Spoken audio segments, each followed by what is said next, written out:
there aren't many cars that are properly etched into the fabric and the psyche of a nation.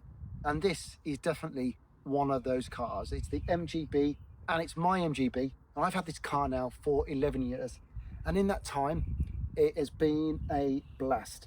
Many, many miles and lots of smiles. Yeah, there's been a couple of issues along the way, but on the whole, this has been a fantastic car. It's a fantastic classic, and I want to show you around this car. There's a few quirks, as some of you may notice, and I want to give you a view on perhaps what it's like to own an MGB and to even try and tempt you. So let's have a look around of this 1977 MGB Roadster. Now, those with a keen eye straight away will know that actually this is 77, and yet it's sporting those delightful chrome bumpers. That's because it's had a chrome bumper conversion, and like many other MGBs, many only decide to do that to try and give it that retro look. But of course, if you do that, you do need to remember to lower the suspension too. So that has been done for this car. Now, my philosophy with this particular car is that I want to kind of take the best features of MGBs and bring them together for one package that works for me. They're so ubiquitous, they're so popular, these cars, that keeping them being too pure when there's so many on the road isn't really a requirement. So I've taken what I like about MGs. I love green cars, I love wire wheels, I love the chrome, I love biscuit interior, and I love the slatted grille that you see at the front there. And I also loved, actually, in this particular car, I love those Mark 1 tail lights. You can see there, it follows the line all the way to the amber reflector there. Now, on the replacement lenses, that wasn't the case. So I've basically retrograded the car to make it look a bit more old than it is. But I think it absolutely pops, other than the fact that I'm missing the end of that, the cap on that wheel there.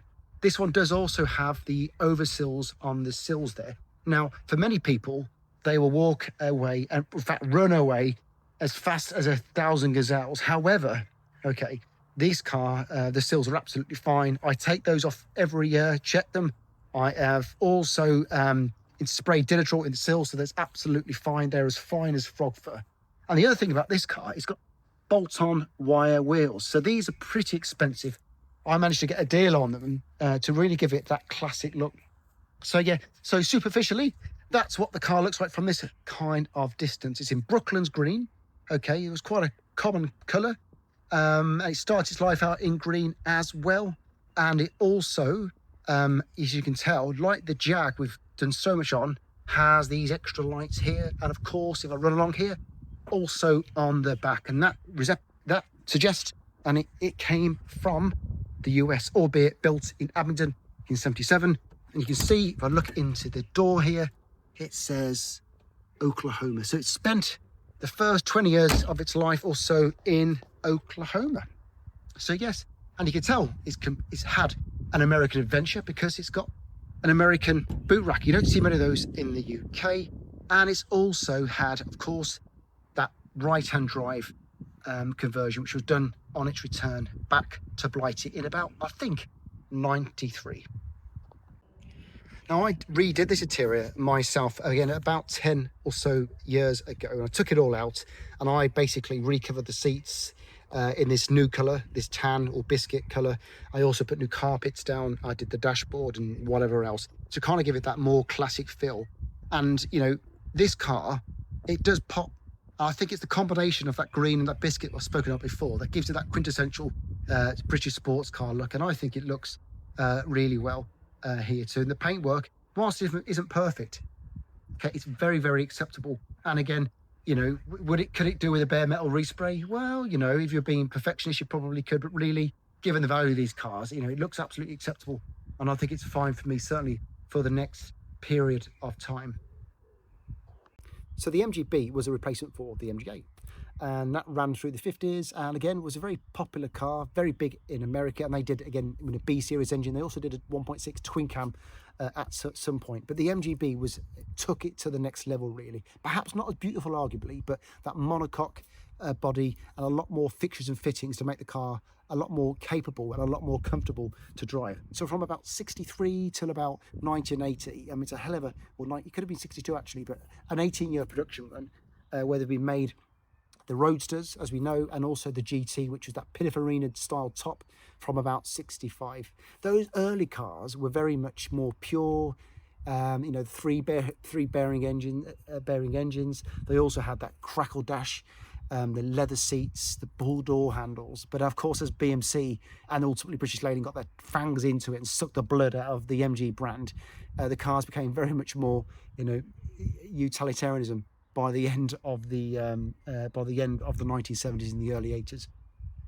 The cars, you know, they still, whilst they were simplified, sort of those horrible deck chair seats and whatever else, they didn't really lose that handling characteristics. Now, they did for a while when they put those rubber bumpers on, and of course they lifted the ride height and didn't compensate for that. But once they soon fixed that, actually the car remained quite competent.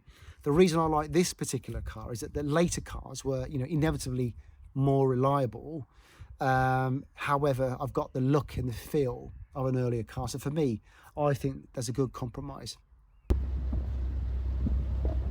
The car as a package is very much greater than the sum of its parts. So I mean, other than that innovative monocoque body, this had very much many BMC type components. It had that venerable B series engine that saw its debut, I think, in the late 40s. But you know, 1.8 with those twin carbs and that torquey engine with that raspy exhaust note gives this quite an entertaining and satisfying drive. I mean, listen to it. Really satisfying and enjoyable.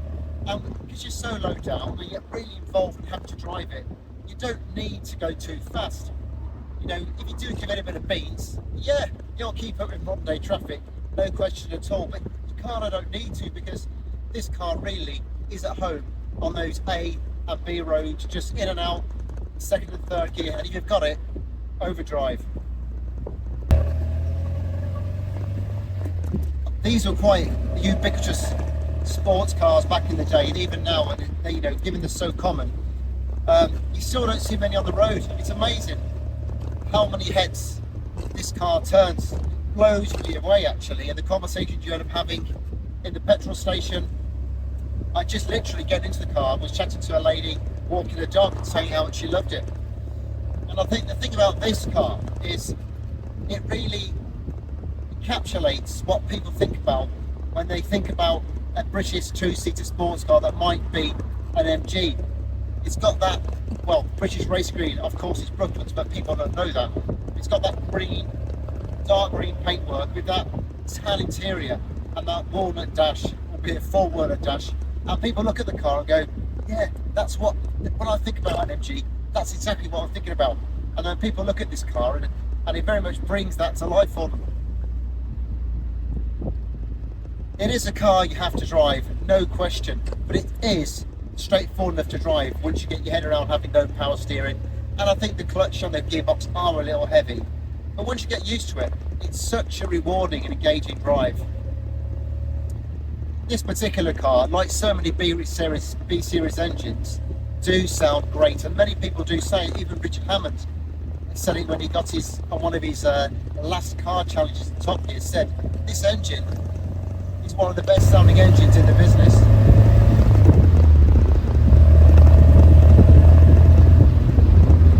And whilst it doesn't have lots and lots of power at the top end, this engine is known for being quite torquey. And if you drive it in that kind of torque band, well, out of second and third gear, you can actually have quite an entertaining and engaging drive.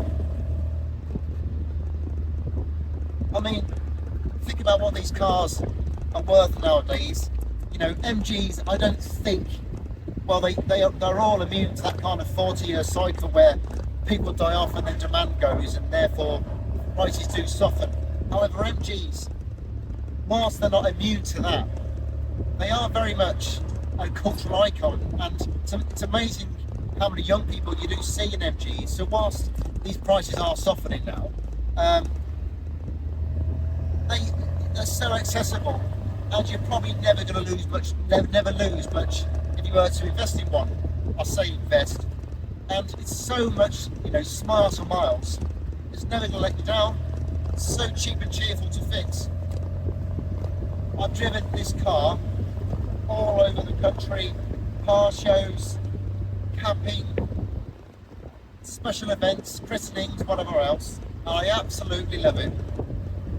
And it's a classless car. And what I mean by that is, anybody of any particular wealth, in any level, might own an MGB and love it. I've got friends that had car collections and have really, many cars, very expensive cars, but their MG has always been one of their favourite cars because it's so honest. What you put in, you get out, and it absolutely brings to life the charm and that kind of quintessential Britishness about driving in our green lands of the UK. Just listen to that.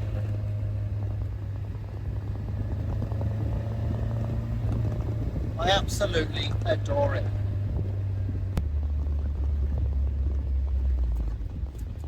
The handling on this car, right, is better than you probably think actually. Now this has got rear spacks, dampers at the back, but other than that, it's standard. But actually, it's quite a competent car for handling the bends as you go down those A and B roads.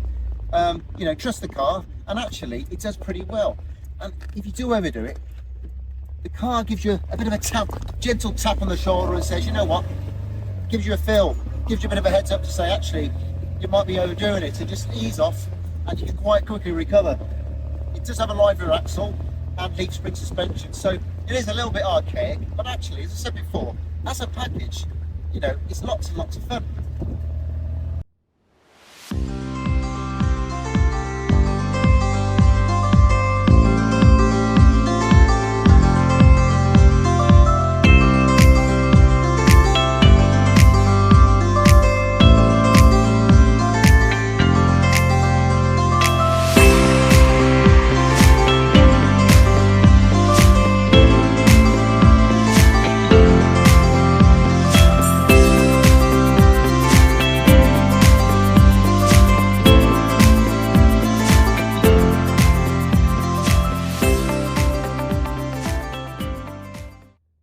Convinced you to buy an MGB, what are the things that you need to look for, okay, before spending your money, your hard-earned money, on a bit of a weekend toy?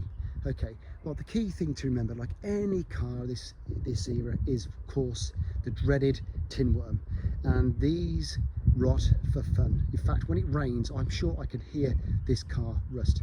So what are the key areas to look for? Okay, the sills. The sills is a monocoque body, as we've discussed, and so it has all those box sections running along the side of the bottom of the car there. Check them. If you buy a car with over sills like this, or you're looking at a car, do take them off, have a good look around, have a good poke around, look at the castle rails underneath, okay, and really have a good poke and make sure that you're not buying a basket case. Also do check the suspension hangers too. So I think that's the crucial area to check when looking for rust. Also, again, the seams here, there's like a metal T-piece that sits between either the wing and then the rear here. That does attract water and they can rust. Now mine's bubbled actually, but it's not changed in 10 years. So I'm not too worried about it, but you do sometimes get just a little bit of blistering there. But of course, you buy a bad one, you can end up having holes and proper rot there. Do check that. Okay, and similarly, the same for the front, the scuttle here, the same T-piece. So those are key areas to look for. Also look at the end of the trumpets here, you can get some rust. And also, where else can you, sometimes in the door there, you can get a bit of bubbling, if that's quite common as water gets into the door. Going back to the sills though, if you were to get sills replaced, you need to cut out here in essence, okay, to get to the kind of inner membrane. So it's quite a big job. Now I don't know what it would cost them to get it done, but you're going to look at least 200 quid either side. So it's a big job, worth getting an inspection if you can. I would say buy the best car you can, and also always prioritize bodywork over mechanics, because these cars are so well supported, and it's quite affordable. You can get the parts relatively cheaply, but what you don't want to do is spending months and months paying thousands of pounds removing rust. okay, because the cars aren't really worth it. Okay, so that was rust, and also do check underneath the floors too, under there, make sure they're nice and solid.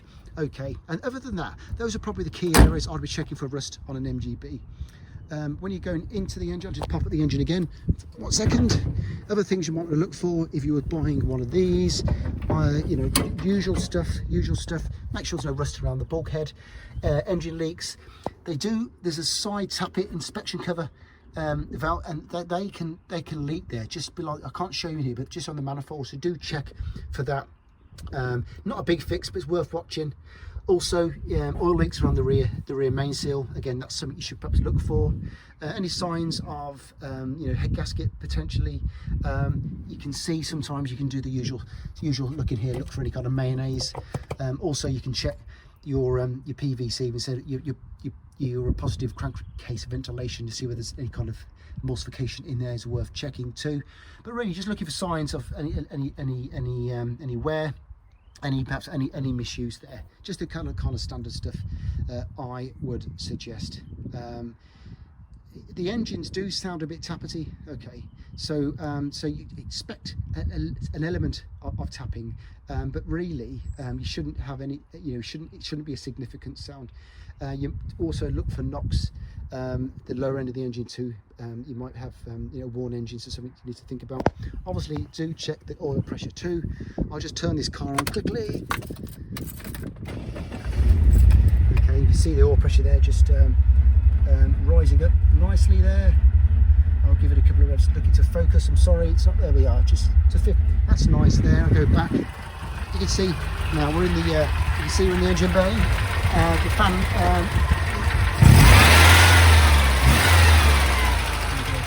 Just that little bit of tapping there. You can hear it there. That's as much as you should expect, really. But the engine is pretty much bomb-proof, so really, providing you've got good oil pressure, that should be absolutely fine.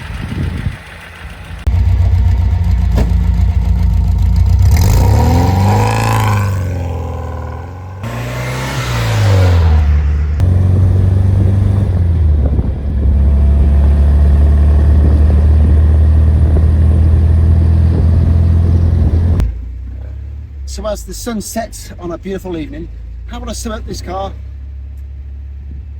It's like the girl next door. She isn't the supermodel. She's not the girl that all the guys lust after. But she's that girl that she's got that secret charm. The girl that we all quietly like and actually would like to spend a bit of time with. The girl that perhaps has got some substance and will pay you back in kindness and favour. And that's what this MGB is. It's a friend. There's no airs and graces. It's just substance and smiles and a good connection. If you put in, you'll definitely get out. It's the car that was designed for the masses, to give people, working people, a dose of sports car experience.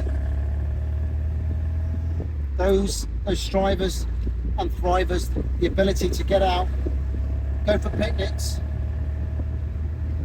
take your partner on a romantic weekend, get a bit of hands-on experience with a bit of a performance car. That's what it gave people. So could you improve the MGB? Yeah, you could. As I said, you could lots and lots of suspension upgrades to kind of stiffen up the ride and make it more positive. There's lots and lots of options. Take that B series engine and you know, upgrade it even further, 2 litre, fast road cam and whatever else you really wanted to. There's lots of power steering, leather, chrome, every bit and bob you can shake a stick at. You can find one for an MGB and make it quite a comfortable and very, very competent sports car. We've seen that with Frontline, what they do with theirs. However, would I change this car? No. I might change the tyres occasionally and the wiper plates, but no, I wouldn't change a thing, because this car reflects who I am. It's that blank canvas that's solid, sound, dependable, reliable, giving and rewarding, and I put my own mad spin on it. And it's a spin that for some reason lots of people really enjoy. I've taken what is a massively successful sports car, one of the most successful sports cars in the history. I've taken little bits over that 18-year run and I put it together to make it work for me. And for some reason, it seems to work for everybody else too. So, get yourself an MGB. Take your time. Don't buy a lemon. Don't worry about investing your money, because you'll probably just get it back. You won't make money. And get out, right, and hit these lanes. Hit the country pubs. Go for a lemonade, obviously. Hit the car shows. Go camping. Go on long drives into Europe.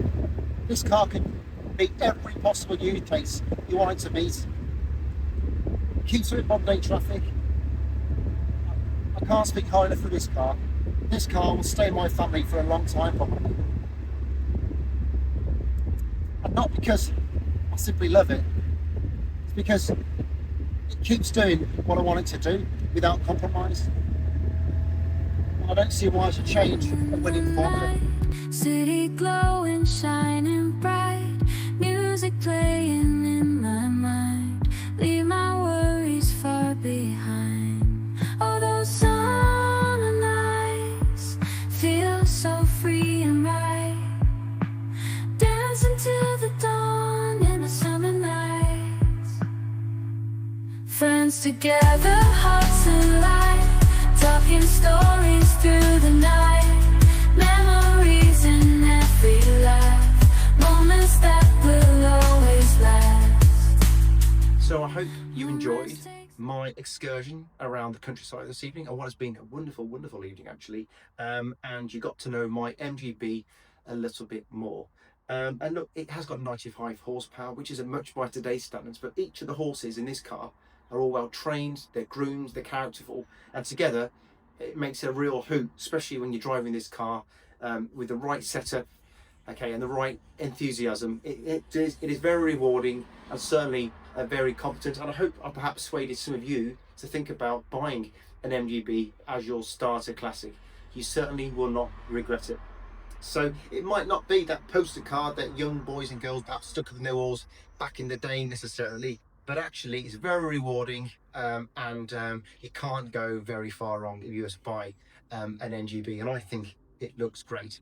So anyway, I'm going to go now. I hope you enjoyed the video. Please do like, subscribe, and and all that stuff. And I am off to see the girl next door. Okay, goodbye.